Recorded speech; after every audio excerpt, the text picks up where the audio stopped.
मैंने प्रत्येक बार प्रयास किया पिताजी, तपस्या भी की, किंतु अगली बार फिर से मैं आपकी बात समझने में विफल हुआ।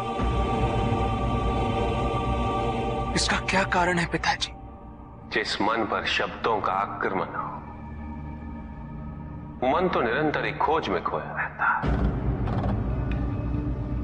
कभी शास्त्रों में, कभी पर्वतों पर, कभी समुद्र के किनारे, तो कभी तीर्थ स्थलों पर, कभी मंदिरों में, कभी वन में। किंतु जो वो खोज रहा होता है वो कभी मिलता नहीं, क्योंकि मन तो अभी भी स्थिर नहीं। वो व्यक्ति जहां भी रहे पुत्र, जहां भी जाए और जहां भी खोजे। तुमने भी सदैव शब्दों पर ध्यान दिया है कार्तिक, भले ही वो मेरे शब्द हो या किसी और की। तुम्हारी प्रतिक्रिया तो उन शब्दों पर ही आती, और जो मन केवल शब्दों को सुनता है वो उसके निहित अर्थ से स्वयं वंचित रह जाता। शब्दों की सत्यता को समझने के लिए, उनकी अनुभूति के लिए मन में शांति के साथ साथ रिक्तता भी अनिवार्य है, शून्यता भी अनिवार्य है।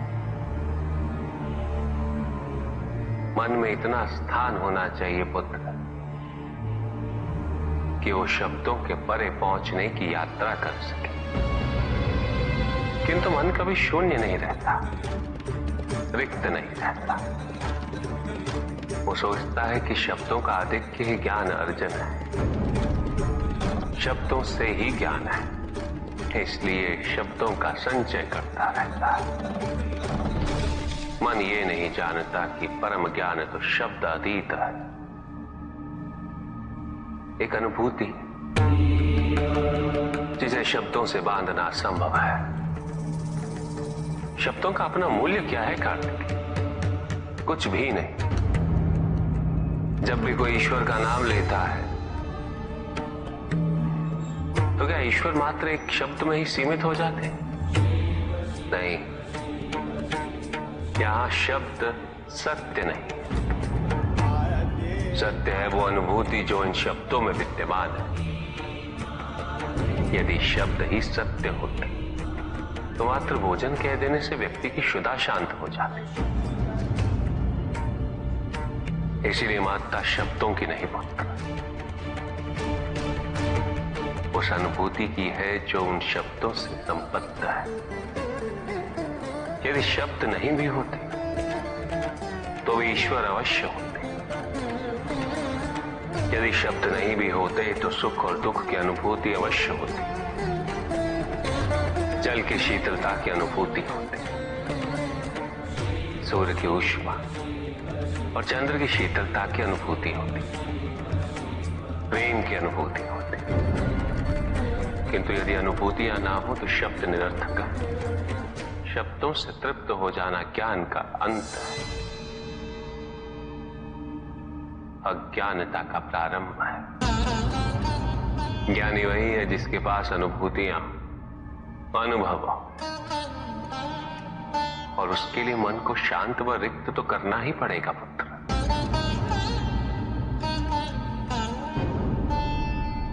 युद्ध किसी व्यक्ति से नहीं गणेश, मानसिकता से होता। युद्ध में संघर्ष अच्छाई या बुराई का नहीं होता, सभी में अच्छाई है और बुराई भी है पुत्र। युद्ध तो विचारधाराओं का होता है।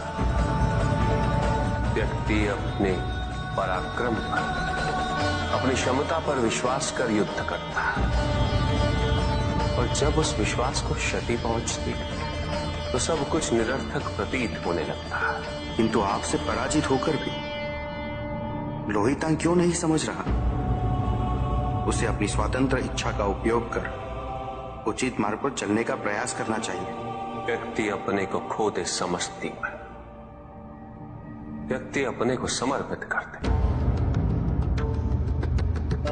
छोड़ दे अहंकार को, तो ब्रह्म की इच्छा ही पूर्ण होती है।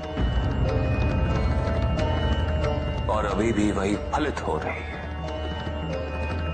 ऐसा नहीं है कि हम उससे भिन्न फलित करा लेंगे, लेकिन व्यक्ति भिन्न फलित कराने में लड़ेंगे, टूटेंगे, नष्ट हो। एक नदी में एक बार बाढ़ आ गई पुत्र। दो छोटे से तृण उसमें बह रहे थे और उसमें से एक नदी में तिरछा पड़ गया और वो बाढ़ को रोकने का प्रयास कर रहा था। वो अत्यंत ऊंचे स्वर में कह रहा था कि नदी को आगे नहीं बढ़ने देगा। यद्यपि नदी तो बस बढ़ती ही जा रही थी। वो फिर ऊंचे स्वर में यही कह रहा था कि मैं इसे अवश्य रोकूंगा, यद्यपि रोक नहीं पा रहा था। नदी को तो उसके संघर्ष का कुछ भी पता नहीं चल रहा था, किंतु नदी को उसके होने या ना होने से क्या अंतर। उस कण के लिए तो यह अत्यंत महत्वपूर्ण था। उसका जीवन तो संकट में था। वो तो बस बहे जा रहा था। वो जहां भी पहुंचता, किंतु उससे पहुंचना तो संघर्ष करके ही था। किंतु ये बीच का क्षण, ये बीच का काल दुख, पीड़ा, द्वंद्वता का काल है। वहीं दूसरी ओर जो दूसरा तृण था, उसने अपने को समर्पित कर दिया। वो तो नदी में सीधा पड़ा हुआ था। नदी के प्रवाह के साथ साथ बहता जा रहा था और उसे ऐसा प्रतीत हो रहा था जैसे कि वो नदी को दिशा दे रहा है, उसे प्रवाहित होने में सहायता कर रहा हो। वो तो ये निश्चय कर बैठा था कि नदी को समुद्र तक पहुंचाकर ही रहेगा, किंतु नदी को उसकी उपस्थिति का भी आभास नहीं था। नदी पर उन दोनों के होने या ना होने का कोई प्रभाव नहीं था। नदी तो बस बहे जा रही थी। ब्रह्म की इच्छा को जाना नहीं जा सकता, किंतु ब्रह्म के साथ एक अवश्य हुआ जा सकता, और तब व्यक्ति की अपनी इच्छा तो खो ही जाती है। केवल उसकी इच्छा ही शेष रह जाती है। द्वैतांग को अपनी आगे की यात्रा पूरी करने हेतु अत्यंत महत्वपूर्ण निर्णय अवश्य लेने होंगे। केवल उसके अहंकार को, अपितु उसके आत्मसम्मान को भी क्षति पहुंची। जहां से इस युद्ध का अंत हुआ है, वहीं से लोहितांग के अंतर युद्ध का आरंभ हुआ है। और जो भीतर पराजित होता, उसे हर दिशा में केवल पराजय ही दिखती।